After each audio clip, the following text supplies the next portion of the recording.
bienvenue dans ce journal, le 13h sur RTI1. L'actualité de ce jeudi, la visite de travail et d'amitié du président du Ghana en Côte d'Ivoire, John Dramani Mahama, dans un entretien avec le chef de l'État ivoirien, Alassane Ouattara. Les questions politiques sous-régionales, la sécurité et les partenariats stratégiques économiques ont été abordés. On fait le point dans cette édition. 1 milliard de francs CFA pour les PME, un financement négocié avec un établissement bancaire par le guichet unique des petites et moyennes entreprises de Côte d'Ivoire, une entreprise pour faciliter l'accès au crédit aux artisans, aux commerçants, mais aussi aux petites et moyennes entreprises. Et puis l'actualité à l'international avec ce sommet extraordinaire de l'Union européenne. Les 27 pays membres de l'UE et Volodymyr Zelensky se retrouvent ce jeudi pour un sommet sur l'Ukraine destiné à rassurer ce pays, mais aussi à muscler la défense européenne après l'altercation spectaculaire entre Donald Trump et le président ukrainien. Le président John Dramani Mahama en Côte d'Ivoire, une visite de travail et d'amitié au cours de laquelle il s'est entretenu avec son homologue ivoirien Alassane Ouattara, en plus de leur partenariat économique qu'on leur sait, notamment sur le cacao. Les deux pays voisins affichent une position commune sur des sujets portant sur la lutte contre la criminalité, les attaques terroristes à leurs frontières communes, l'économie sur le continent africain, la politique et la sécurité sous-régionale. Suivant ce compte-rendu de Mahama Traoré. Le palais d'Abidjan, John Dramani Mahama le connaît pour l'avoir déjà visité entre 2012 et 2016 lors de son premier mandat présidentiel à la tête du Ghana. De retour au pouvoir, le chef d'État ghanéen revient à la rencontre de son homologue ivoirien, Alassane Ouattara. Liés par l'histoire, les territoires et les peuples, la Côte d'Ivoire et le Ghana sont également les deux premiers producteurs de cacao au monde.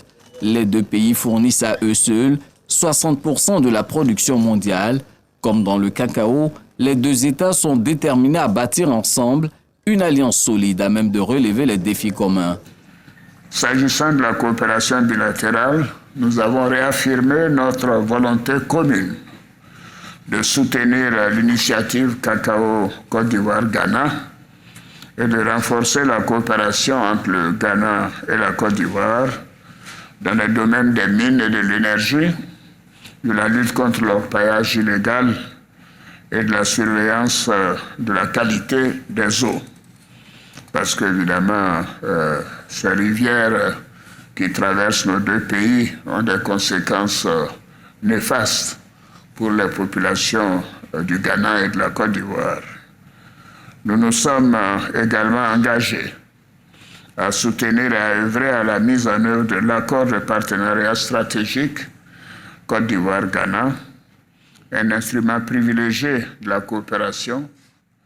Nous avons aussi souligné la nécessité de renforcer la coopération de nos gouvernements en matière de sécurité et de défense en vue de garantir la paix et la stabilité en Afrique de l'Ouest et de lutter efficacement contre le réchauffement climatique, contre le terrorisme, la piraterie maritime et bien sûr de toutes les formes de trafic dans la sous-région. We're all proud about the progress Côte d'Ivoire has. La Côte d'Ivoire a un poids important dans la sous-région avec ces situations que nous connaissons d'agitation économique. La Côte d'Ivoire a pu faire une croissance économique de entre 6 et 7%. Cela est remarquable. Je pense que nous devons continuer à travailler ensemble, la Côte d'Ivoire et nous. Le Ghana et la Côte d'Ivoire sont un même peuple. Nous voulons travailler à changer les choses. Surtout aussi, Monsieur le Président, lorsque vous parlez de l'orpaillage clandestin, j'ai bien pris note parce que cela impacte nos deux pays. Surtout qu'au Ghana, nous avons 44 réserves de forêt qui ont été touchées et surtout aussi nos réserves d'eau qui sont impactées par l'effet de l'orpaillage clandestin. Cela impacte et produit aussi des effets du changement climatique sur nos deux pays. Parce que le climat en Côte d'Ivoire et le climat au Ghana sont les mêmes. Monsieur le Président, je voudrais donc aussi, à la suite de ce que je viens de dire, encourager nos relations puisque la Côte d'Ivoire et le Ghana sont impliqués dans cette zone de libre-échange qu'est la ZLECAf, dont le siège est au Ghana. Nous pensons que nous pouvons continuer à renforcer la coopération dans ce sens-là pour le bien-être de nos deux pays.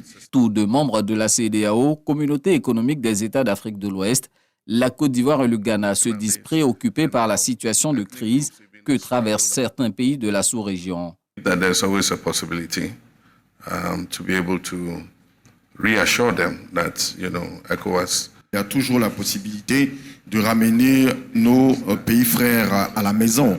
Et il est bon de rester dans un groupe de 15 que de rester dans un groupe de 3. Il y a toujours des possibilités. Ce sont des pays qui comptent dans la sous-région et la sous-région a une importance pour ces pays-là dans la mesure où il y a des populations de ces pays qui sont en Côte d'Ivoire. Il y a aussi des populations de ces pays-là qui souffrent sur les lignes de frontières et je pense qu'il y a toujours des choses à faire parce qu'il y a un intérêt économique à gagner dans la CEDEAO. Comme je l'ai dit, il est toujours bon de rester dans un groupe de 15 plutôt que de rester dans un groupe de 3. Nous avons noté la nécessité d'apporter une assistance à ces pays frères pour leur permettre de faire face aux besoins humanitaires et sécuritaires. Nous vous faisons confiance, Monsieur le Président, pour qu'à l'occasion de vos entretiens avec ces pays frères, vous puissiez les convaincre de rester dans la CEDEAO, car il y va de l'avenir des peuples de l'Afrique de l'Ouest. Dénommé Initiative Cacao Côte d'Ivoire-Ghana, l'accord de partenariat stratégique qu'entretiennent les deux nations existe depuis 2018. Il vise à améliorer les revenus des paysans et à contribuer à la production d'un cacao durable. Et face à la presse, les deux chefs d'État se sont aussi prononcés sur la suspension de l'aide budgétaire américaine. Leurs positions vous sont rapportées.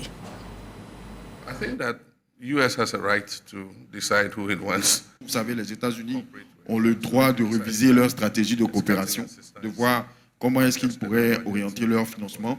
Je pense que c'est aussi une opportunité pour nous de voir comment on pourrait compter sur nous-mêmes. Et j'ai entendu aussi dire qu'il y aurait des réductions dans l'USAID. Et je pense que cela a été pour nous une opportunité de revoir aussi nos stratégies économiques. C'est vrai que c'est une très grosse partie du financement international. La Côte d'Ivoire bénéficie d'un certain nombre de financements avec le MCC, financement contre le paludisme, contre le sida, etc. Alors nous avons pris des dispositions à notre niveau pour continuer à financer tous ces projets en attendant que les États-Unis reprennent les choses après, bien sûr, l'audit qui est en cours. Nous sommes confiants parce que les États-Unis ont toujours été un pays ami de la Côte d'Ivoire et je considère que à l'issue de l'examen par le gouvernement américain que les décaissements reprendront pour la Côte d'Ivoire. Et intéressons-nous à présent à la gouvernance du président Alassane Ouattara avec ce panel ouvert par son parti, le RHDP. Le RHDP qui met ainsi en lumière ses succès suivant ce compte-rendu de Abdoulaye Koné. La première séquence de cette rencontre a été meublée par des allocutions, des témoignages sur la vie du président du RHDP, son parcours, sa rigueur, mais surtout sa vision pour le développement. Le président Alassane Ouattara est un homme, non seulement l'artisan de la reconstruction de notre pays après la grave et longue crise qu'il a traversée, mais il est également l'artisan de la renaissance d'une Côte d'Ivoire forte, solidaire, prospère et respectée en Afrique et dans le monde. Leader exceptionnel, stratège et visionnaire de la lignée de feu Félix Houphouët-Boigny, père fondateur de la Côte d'Ivoire, Alassane Ouattara incarne pour ma part la rigueur, l'excellence et la volonté inébranlable d'œuvrer pour la paix, le progrès et le bien-être de ses concitoyens. Le travail dont on parle, que le président de la République a réalisé, il y a ce qu'on voit, ses infrastructures, sa santé, l'éducation. Mais ce sur lequel on ne s'attarde pas, c'est ce qu'il a fait pour pouvoir ramener le pays à un niveau de sécurité normal. Ce panel initié pour décrypter les 15 années de gouvernance du président Alassane Ouattara est à mettre à l'actif de la cellule de veille stratégique du parti. Nous observons dans le microcosme politique ivoirien que les adversaires du RHDP ont décidé de privilégier comme point prioritaire du débat la manipulation, la récupération de l'émotion populaire et l'exacerbation des faits divers. Il faut comprendre par cette posture de l'opposition sa volonté affichée et affirmée de sortir le débat politique ivoirien d'un niveau supérieur, constructif, intellectuel et scientifique, afin de le placer à un niveau inférieur, personnel, nocif, passionné et déraisonné. Alors que la présidentielle d'octobre approche à grands pas, ce débat constructif intervient à un moment stratégique. C'est une rencontre qui vise à mettre en lumière les réalisations de son Excellence le Président de la République, à permettre à différents spécialistes, à différents experts de visiter et revisiter les différents axes de cette réussite-là, qui est reconnue aussi bien au niveau national qu'au niveau international. La Côte d'Ivoire, sous Alassane Ouattara, c'est d'abord une économie en pleine croissance, un pays qui a aussi gagné le pari de la stabilité politique. Les perspectives sont bonnes parce que nous avons une économie qui est en bonne santé, une économie qui est saine, une économie également qui est en perpétuelle réforme. En réalité, c'est ce que nous avons essayé d'expliquer. Les réformes concernent tous les secteurs et l'État essaie de cibler quels sont les secteurs à la fois porteurs de croissance, porteurs de réduction de la pauvreté et porteurs de bien-être des populations. C'est ce que nous avons appelé la Côte d'Ivoire 2.0 dans le prochain plan national de développement. La gouvernance du président Alassane Ouattara durant ces 15 dernières années, c'est en conséquence une diplomatie active sur la scène internationale. Selon les intervenants, c'est grâce à son leadership que la Côte d'Ivoire a retrouvé une place de choix dans le concert des nations, consolidant ses relations avec le reste du monde. Parlons d'économie, avec 1 milliard de francs CFA pour les PME ivoiriennes. Les artisans, commerçants et propriétaires de PME pourront accéder plus facilement au crédit de financement. Cela grâce à un financement négocié avec les établissements bancaires par le guichet unique pour les petites et moyennes entreprises de Côte d'Ivoire. Les termes donc de ce financement sont négociés dans la ville de Bouaké, suivant ce compte-rendu de Gervais Kouassi et Kader Sogodogo. Un peu plus d'1 milliard de francs CFA mis à la disposition des commerçants, artisans et PME en vue de permettre à ces opérateurs économiques de dynamiser leurs activités.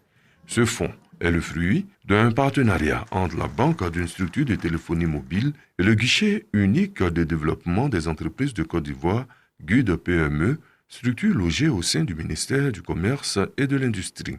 La bonne nouvelle a été livrée aux populations de la région de Béké au cours d'une rencontre qui a réuni le corps préfectoral, les responsables étatiques régionaux en charge du commerce et les opérateurs économiques.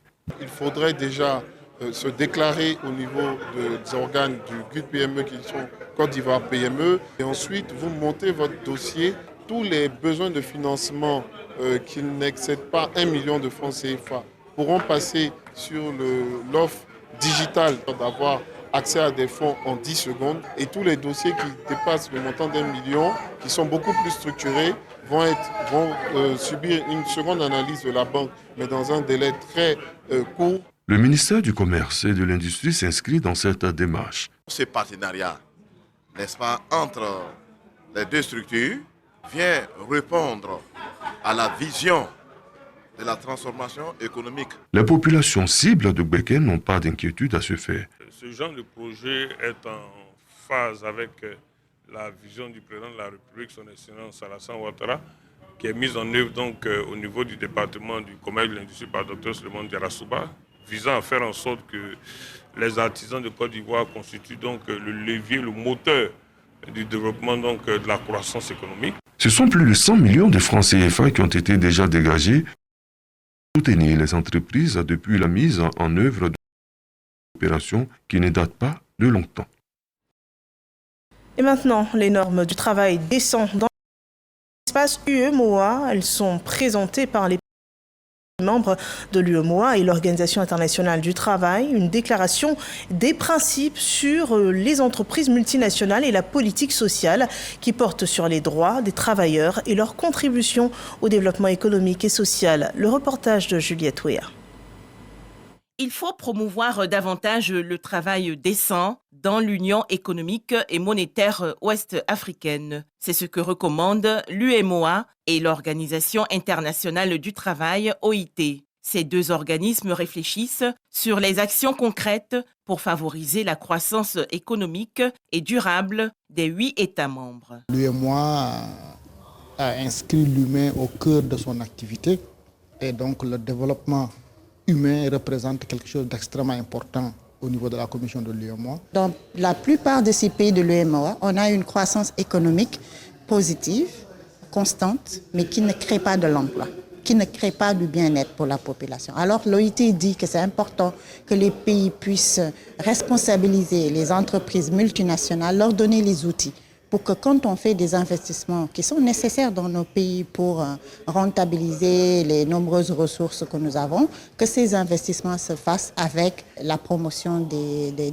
droits fondamentaux. La Côte d'Ivoire, pays contribuant à plus de 40% du produit intérieur brut de l'UEMOA, encourage le respect des normes internationales du travail décent. Nous faisons partie des pionniers pour avoir désigné des points focaux nationaux, pour avoir déjà initié des choses qui pourront servir à nos pays voisins, qui eux aussi ont des choses qu'ils peuvent nous partager et nous permettre d'avancer un peu plus rapidement dans le cadre du travail décent.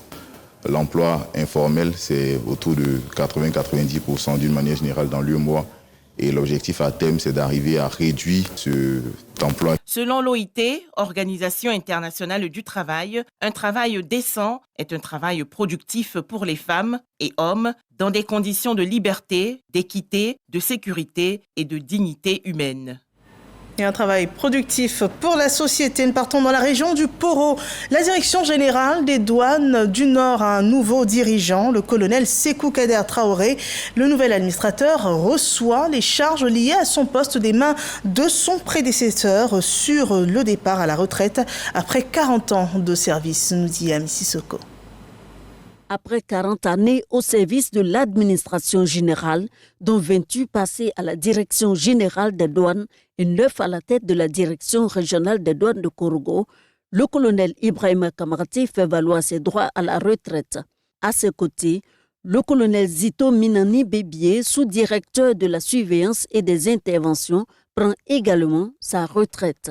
Le colonel Sékou Kader Traoré, auparavant directeur régional des douanes à Odiéné, hérite désormais de la direction régionale du Nord. Je suis fier du travail abattu. 40 ans dans la vie d'un homme, ce n'est pas 40 mois. Et j'ai été au service de l'administration. J'ai ce sentiment-là de fierté que je suis sorti par la grande porte. Le colonel Sékou Kader Traoré, pour sa part, s'engage à maintenir le niveau d'excellence établi par son prédécesseur. Cette année, nous avons un objectif de 17 milliards pour la direction régionale de Korogo. Donc mon premier défi, c'est d'arriver à réaliser cet objectif. Avec cette nouvelle page qui s'ouvre, la direction régionale des douanes du Nord amorce une transition placée sous le signe de la rigueur et de la performance. Dans la région de Lamé, les meilleurs conservateurs des parcs et réserves sont révélés par l'Office ivoirien des parcs et réserves. Des distinctions leur sont décernées dans la ville d'Adzopé, selon ce reportage de Jeanne Topé. Le temps d'une soirée, les conservateurs des parcs et réserves à leur tête, le directeur général de l'IPR, ont savouré les bons points enregistrés à l'issue du bilan des activités de l'année 2024. Pour autant, ils relèvent de nombreux manques et insuffisances qui limitent les performances. À leur énumération par la porte-parole des agents, la réponse sans embâche du directeur général de l'IPR. Nous avons signé une convention de financement avec la Fondation pour les parcs et réserves pour nous aider à améliorer les conditions de travail des agents de l'OIPR. Monsieur le ministre nous a rassuré qu'il va nous faire en sorte que nous puissions être dotés en véhicules de transport de groupe incessamment. Mais je puis vous assurer que d'ici le mois d'avril, on aura des véhicules supplémentaires pour nous aider à aller de l'avant. L'OIPR place l'année 2025 sous le signe de l'amélioration des performances, assurée du soutien de la tutelle, réitéré par Parfait Quadio, directeur de cabinet au nom du ministre de l'Environnement, du Développement durable et de la Transition écologique, Jacques Kona Assaouri. exhortation des agents à toujours mieux faire et un engagement à servir la cause des aires protégées. La distinction des agents s'étant illustrée au cours de l'année 2024. Ils sont 7 au total. Nous avons reçu des jeunes avec qui nous avons travaillé. Nous avons donné des conseils pour qu'ils puissent nous perpétuer sur l'œuvre que nous avons commencée. Nous avons commencé certaines activités sur le terrain par rapport à une sortie volontaire des infiltrés. Jusqu'au 31 décembre 2025, le parc national de la Marawe aura un visage plus rayonnant. Persévérance dans les activités de gestion des aires protégées, persévérance aussi dans les activités sportives pour espérer remporter un jour le trophée Jacques Akono à Saouré. Le père battu en finale de l'édition 2025 à la gendarmerie d'Adzopé. Nous parlons de la culture des sols avec ce challenge pour booster le secteur agricole, un défi agricole pour réaliser l'hectare le plus rentable d'Afrique, une compétition sur la modernisation de notre agriculture qui ouvre la voie à l'utilisation d'outils numériques pour booster les productions agricoles. Partons à présent dans la Bagoué, à Kouto, où les maraîchères sont équipées en fils de barbelés destinés à la protection de leur culture. C'est un don pour mettre fin à l'exploitation abusive du bois utilisé pour les clôtures des jardins, un acte pour le développement que présentent Siekwasi et Léon Pron. Ndéou, à plus de 20 km de Kouto. Comme à Mounini, 3 associations de femmes reçoivent des rouleaux de fils barbelés. Un linéaire de 5 hectares pour protéger ce site centenaire de production maraîchère. C'est un don du président du Conseil régional de la Bagoué dans le cadre de son programme de soutien à l'autonomisation de la femme. Bruno Koné innove cette année avec la lutte contre la déforestation du fait des activités de ces femmes. La culture maraîchère est complètement inexistante par la faute des bœufs et des moutons. Avec l'installation de ces barbelés sur les sites, nous allons déjà alléger leur souffrance, aller souffrir à abattre les arbres, payer des tricycles ou bien les charger sur la tête pour venir dans les jardins. Ça va les soulager et puis ça va encore protéger la nature, ça va encore diminuer encore la sécheresse dans notre région. Plus de 10 hectares de maraîchers protégés contre la divagation des animaux par des fils barbelés. La dotation du président du conseil régional de la Bagoué, donc saluée de Mounini à Ndéou. On a trop besoin de ça. Parce qu'il y a trop de moutons, il y a bœuf, il y a tout chez nous. Les gâteaux nourris.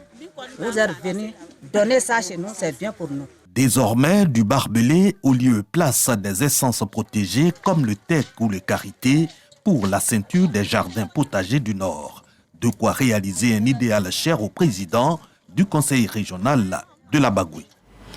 La région de Gbeke contre la mortalité du couple mère-enfant use donc du projet 2 heures pour la vie et donc offre des ambulances médicalisées aux centres de santé. Les centres de santé urbains de Bodokro et d'Ayaousran ont reçu donc ces engins médicalisés pour réduire le temps d'évacuation des patientes vers des hôpitaux de référence disposant de blocs opératoires, suivant ce sujet de Soro Corona.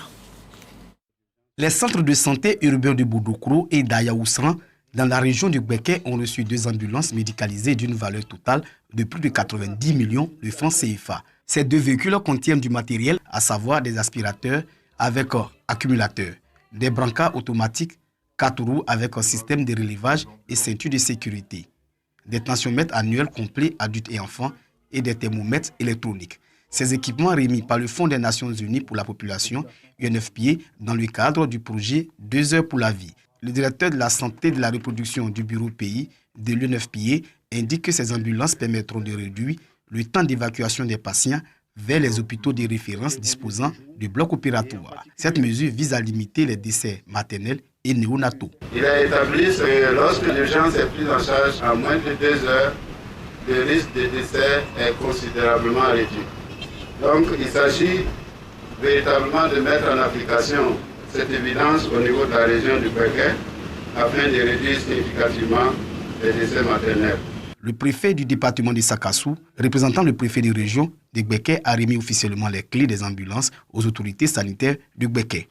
Il exprime sa gratitude à l'UNFPA et à son partenaire Takida. Je voudrais, au nom de monsieur le préfet de région, et le préfet du département de Bouaké, réitérer nos remerciements appuyés aux donateurs en assurant que les bénéficiaires seront en fait bon usage. Lancé le 20 mai 2022 pour une durée de 5 ans, le projet 2 heures pour la vie est mis en œuvre au Bénin, au Togo et en Côte d'Ivoire avec l'appui financier de Tadeka. Dans la ville de Bongouanou, les populations elles-mêmes participent au développement local. Ainsi, la tribu Acier initie une fédération, la FEMUDESA, une fédération qui réunit les fédérations des mutuelles de développement de la sous-préfecture d'Acier. On voit dans ce reportage de Herman Yamia. Les fils et filles de la tribu Acier ont décidé de fédérer leurs énergies pour faciliter le développement de leur localité. Pour y arriver, les mutuelles de 6 villages de cette tribu regroupées au sein d'une fédération, la FEMUDESA, la Fédération des mutuelles de développement de la sous-préfecture d'Acier, ont décidé de faire confiance à l'un des leurs pour présider aux destinées de leur fédération. Intronisé à cette cérémonie par le sous-préfet d'Acier Koumassi, Lazare Tano Boni a promis d'être à la disposition des populations avant de dégager ses priorités. La réhabilitation de nos infrastructures comme l'école. On a une école primaire construite depuis 1956. Le collège, il faut transformer ce collège en université et chercher à construire un hôpital général. Le parrain de la cérémonie, Mesme Koumoé, a exhorté les populations à faire bloc derrière leur président afin d'atteindre tous les objectifs que s'est fixé la FEMUDESA. Le développement ne se donne pas, le développement se construit. Et la construction du développement, cette construction-là, elle est participative. Quant au sous-préfet d'Acier Koumassi, patronne de cette cérémonie, elle a invité l'ensemble des fils et filles de la tribu Acier à cultiver la cohésion et la solidarité afin de réussir le défi du développement. La FEMUDESA n'est pas une structure au-dessus des chefs de village. Cela suppose que vous devez mener vos activités en collaboration avec les chefs de village. Je voudrais vous inviter à continuer de mériter la confiance de vos frères par une gestion transparente. La tribu Acier est composée de 6 villages. Acier Koumassi, Acier Koukouré, Acier Assasso, Acier Kouyekro, Acier Kwamekro et Acier Meakro. Et tout comme le développement, la paix se construit également par la participation des peuples. Ainsi, l'Union des journalistes professionnels de la communication de Bouaké s'engage à construire la paix pour des élections apaisées en Côte d'Ivoire à travers des écrits professionnels équilibrés qui prônent la cohésion sociale, la paix et le vivre ensemble. Charles Tatou et Mondésir Yoboué. Les membres de l'Union des journalistes et des professionnels de la communication de Bouaké, l'UJB, veulent prendre leur place quant aux actions en faveur de l'élection présidentielle apaisée en Côte d'Ivoire. Cet engagement, les hommes et femmes des médias de la région de Bouaké l'ont manifesté au cours de leur assemblée générale ordinaire. Ils promettent de traduire cette responsabilité dans les écrits avant, pendant et après la présidentielle d'octobre 2025. Nous sommes aujourd'hui un pilier essentiel de cette paix que les gens recherchent. Donc c'est un message de professionnalisme qu'on lance à nos confrères. Le parrain, le président de la cérémonie et les invités saluent l'engagement des journalistes dans la construction d'un pays stable et prospère. Dans le cadre des élections que nous sommes en train de préparer pour cette année, c'est très bon de soutenir les journalistes. Encourager les journalistes, tant bien de Bouaké que ceux de toute la Côte d'Ivoire, à faire preuve de ce professionnalisme-là, entendu que nous sommes dans une année électorale. Et les journalistes doivent travailler consciencieusement à un climat apaisé pour ces élections. Nous sommes engagés pour des élections apaisées et des élections qui doivent se passer dans la paix. C'est pour cela que nous accompagnons les journalistes qui sont ceux-là même qui doivent véhiculer ce bon message-là de paix. Cette assemblée générale ordinaire a été l'occasion pour dresser le bilan de l'année écoulée et dégager les perspectives de 2025. L'UJB entend mener plusieurs actions en 2025, dont des sessions de renforcement des capacités sur la mauvaise utilisation des réseaux sociaux, l'intelligence artificielle et les écrits en période électorale.